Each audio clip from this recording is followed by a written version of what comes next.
Hey class, this is your Advanced Algebra pre-quiz review. Just a quick note, the copy I have of the pre-quiz here is actually a little different than the one that I handed out in class, so bear that in mind as we go forward. The numbers are going to be a little bit different, but the problems are, as you can see, of course, exactly the same format as what you have. So let's start with 1 through 5 here. So suppose you are going to make an open box out of a sheet of paper that is 10 centimeters long and 8 centimeters wide by cutting out squares from each corner. So the basic idea is we've got this little square, or this little rectangular sheet of paper. We're going to cut out some of these corners.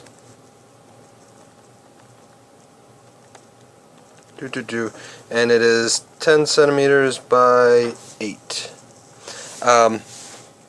If the squares you cut out have a side length of 2 centimeters, what would be the volume of the box? That would make each of these 2. That means this little bit would only be 4. This would be 2, this would be 2, etc. So we'd have, if I draw on all those 2's, this length of this segment then that would be left is the 10 minus the 2 minus the 2. So our box, the bottom of it, once we cut those corners out and fold everything up, will be 6 by 4. So it will be, let me actually get rid of that. You'll see why in a second. But it would be 6 by 4. And of course, if those are each 2, then when we fold it up, if you can imagine those things being gone, imagine these squares gone.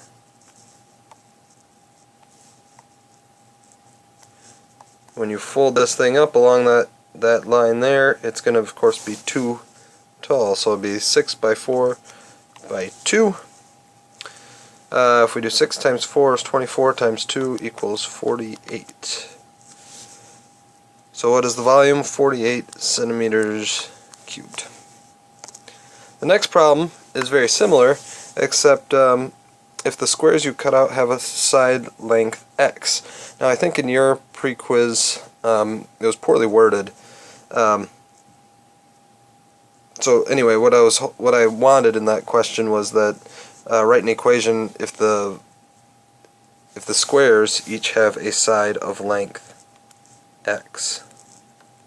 So if all of those are little x's, okay, get the idea. If that's the case, well, the way we figured out the 6 was we did 10 minus 2 minus 2. Now we're going to do 10 minus x, or 10 minus 2x. The way we figured out the 4, we did 8 minus 2, got 4. So now we'll just do 8 minus x, or 8 minus 2x. And then the height is just x. I'm actually going to put the x in front because it looks nicer. So there you go. We have a equation. I could even call it a function, f of x, for the volume of that. Of course, it should be noted that the biggest x could actually get, x couldn't be greater than 4, could it? Because if this square was 5 by 5, well, you wouldn't be able to cut a 5 by 5 square out of there. So it's really for 0 less than or equal to x less than or equal to 4, half of whatever the small side was. Now we need to graph that thing, and this is probably where most of you were like, hey, how am I going to do that? So I got to remember this equation. If I were to FOIL it out, you'd see that it's a cubic equation, because it would be, we do the x times there, we'd get negative 2x, or it'd be 10x minus 2x squared, and then that 2x squared times that 2x would give us a 4x cubed, and so it's a cubic equation. But let's just go to our calculator a second, and we'll go to our y equals, it was x times 10 minus 2x times 8 minus 2x. And I can graph that. Of course, what I get is this really, I can't really see the top of that, can I? A quadratic is going to go up and then down and then back up again, and so this one comes up and it goes right through the 0 and it keeps going up, and then it comes down and then goes back up again. If I need to be able to see this though, so I can graph it a little bit better, let's do, there is the zoom fit, but oftentimes zoom fit, oftentimes it doesn't give me exactly what I want, does it? Because I can't see the little up and down, and when I did that, notice the window it gave me. It gave me a y from negative 8400 to 1200. And that's because my x was from, my x went from negative 10 to it might be easier for me to just go into my window and kind of figure out about what it would be that I need. So let me, let's just say, what if we did a minimum of 100 and a maximum of 200. I'm just trying that number. It might work out nice, it might not. And then I also changed my y scale, because otherwise it's going to try to put a dot at every 1. This way it'll do it at every 10 and it'll be a little more spread out. So let me graph that a sec. Hey, that actually is a pretty decent graph there. I probably went a little bit taller than I needed to, because all I really care about is seeing where that peak is. So I'm going to change mine actually to 100 for this equation. But depending on your equation, you're probably going to want to fiddle with those y min and max. Let me graph that a second. Hey, that's nice. That's probably a good graph there. Now notice, of course, these y's are going up by 10, because that was that y scale. So it's 10, 20, 30, 40, 50, 60, 70, 80, 90, all the way up to 100, and down. These are going up by 1, so it's 1, 2, 3, 4, 5, 6, 7, 8, 9, 10. But anyway, that's a pretty nice looking graph. I'm going to go back to here, and I'm going to draw that graph. So it kind of went, remember, it went through here. It looked, and I forgot how high that got. Let me quick jump over there. It looks like the max is right around, somewhere around 50. So if I'm just sketching it, let me do this. There we go. Make sure it goes through the origin, because of course if x equals 0, then this equation is going to equal 0, because 0 times whatever is 0. And it goes like that. Doesn't have to be perfect, but your graph will probably look something along those lines. The next important thing here is I want the maximum volume. Now, if I'm following this equation, the maximum of this equation goes off forever. I really need that, I really want to look at just between 0 and 4, because my x can't actually be bigger than that. So 1, 2, 3, 4. I did a nice job of drawing my graph going through that 0 spot there. So I want my maximum in this range right here, whatever this point is. So I'm going to go back to my calculator. And I'm going to second calculate, and this time I want a maximum. For maximum, just like for a 0, you have to give it a left bound, so you have to find some spot to the left of, in this case, the maximum. So I'll hit enter. Then it asks for a right bound. So I'm going to go past the peak there. Looks good. Notice it puts those nice little arrows there, so I'm looking for the maximum in between that area there. It asks for a guess, whatever. I'll put it right there. And it calculates it, and it looks like the maximum is at an x of 1.4, and the volume then would be 52.5. I should say 1.47 for that x.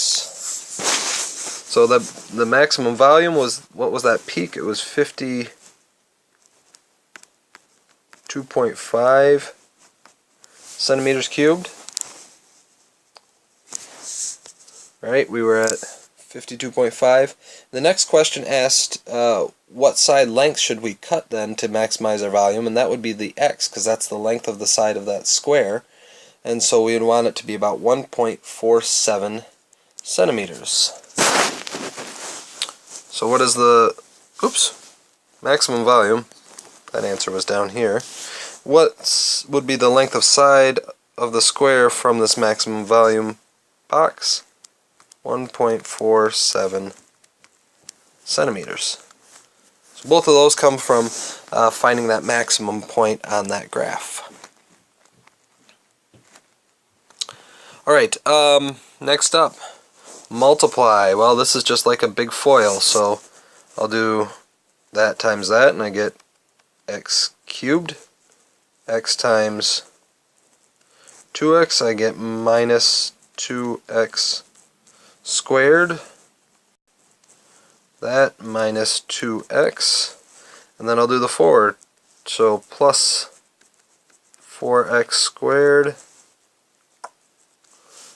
Plus, that's a minus, what is that, 8x?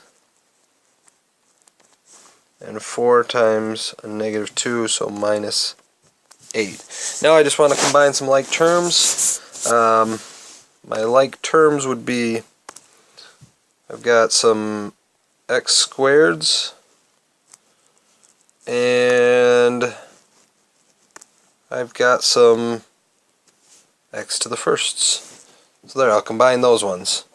I'm going to get rid of those things because otherwise I won't be able to see my screen. So I'm left with x cubed.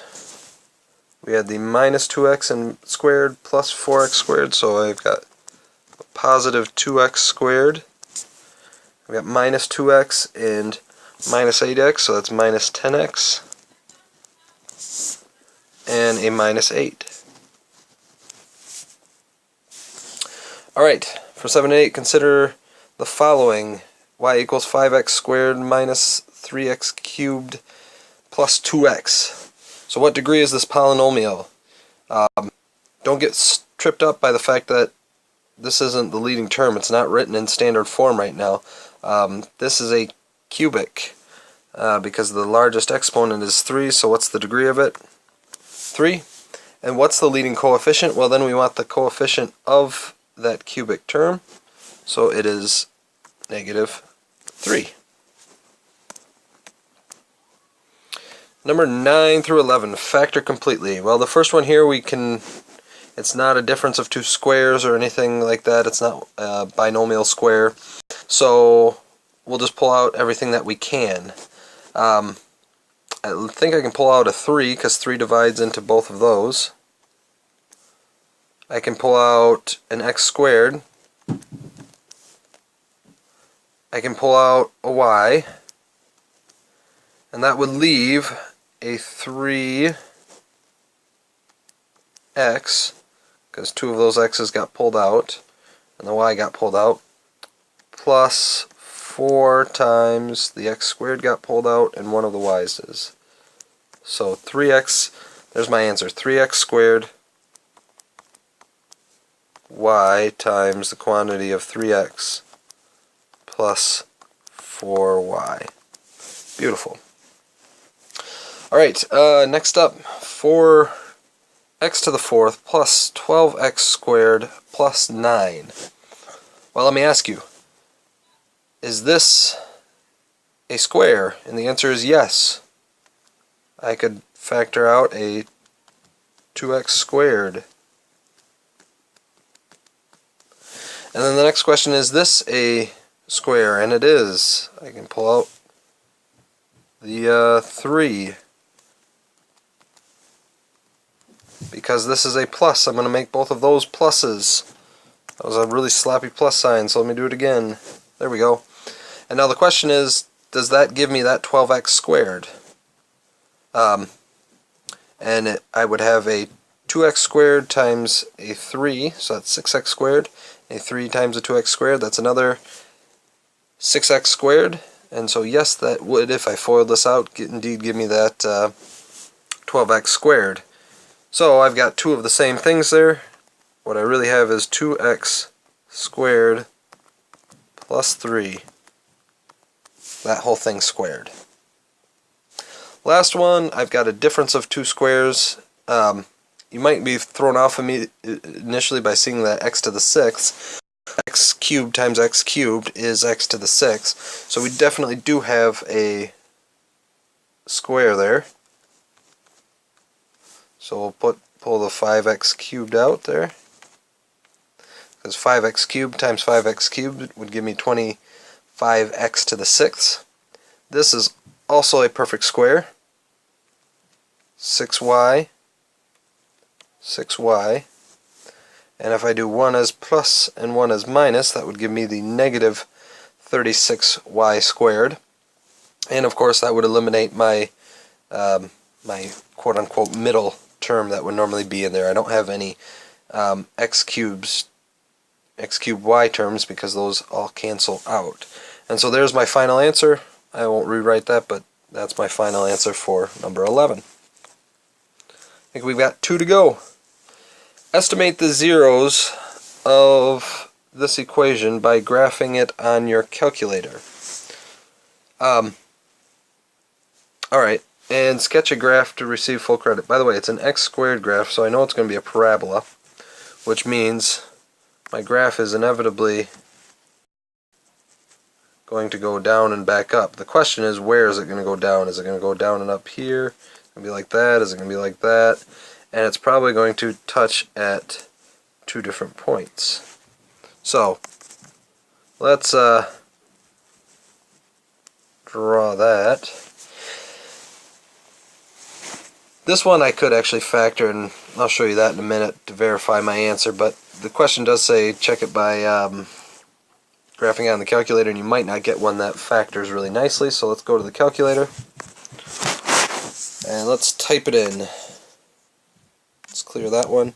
It was x squared plus 7x plus 12. And now I'm probably going to want to go back to my standard there. So let's go there and let's graph it. And there it is. There's my graph, and it looks like, it touches in 2 points, but it's kind of hard for me to see. They're really close together. So one thing I might want to do, I might even want to zoom in. But I don't want to zoom in right there. I want to zoom in over here, so I shift it over. I'll hit enter. Oh, now I can see it clearly goes through 2 points right. Looks like about there and there. So I'll come back, I'll graph that in a second. Actually, let me do that first. Let me sketch my graph.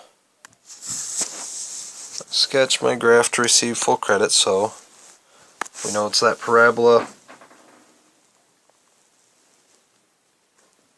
Looks like that, something like that, right? Now I need to give me the 2 zeros. So, go back to my calculator.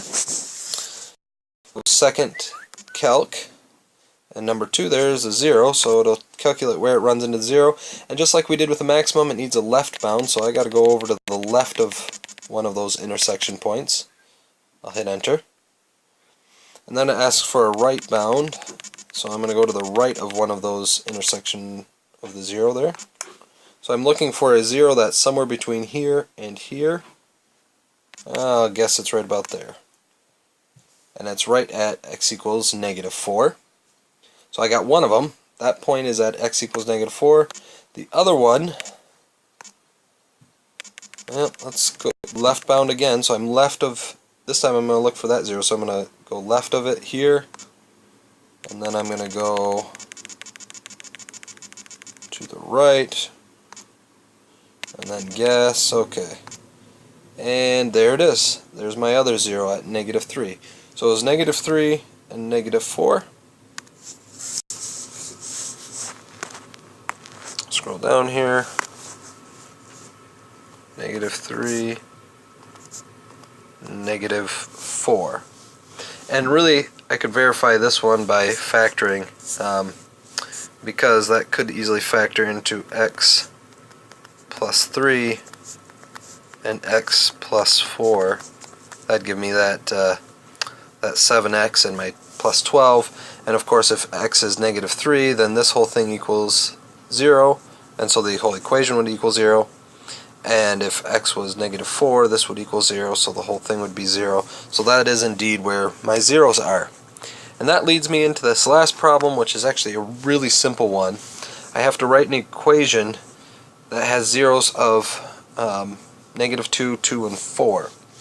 Well, as we saw right here, if my zeros are negative 3 and negative 4, my equation is x plus 3, so that the negative 3 plus 3 becomes 0, and is x plus 4, because negative 4 plus 4 is going to give me 0. So really, I could generalize it, and it's just x minus the 0. So what's x minus negative 2? Plus 2. What's x minus a positive 2? Well, that'd be x minus 2. And what's x minus a 4? There we go. That way, if x equals 4, this part would equal 0. If x equals 2, this part equals 0. If x equals negative 2, this part equals 0. And so any one of those three would make the whole equation. The whole function would equal 0. If x was any one of those three things, that's what it means to have for this to be a 0 of this equation. And that's it. There's my answer. So it's a fairly simple one. I think that's all I've got for you. So I hope this helps. Went a little longer than I had hoped, but you should have no trouble finishing your quiz during our class on Monday. Enjoy!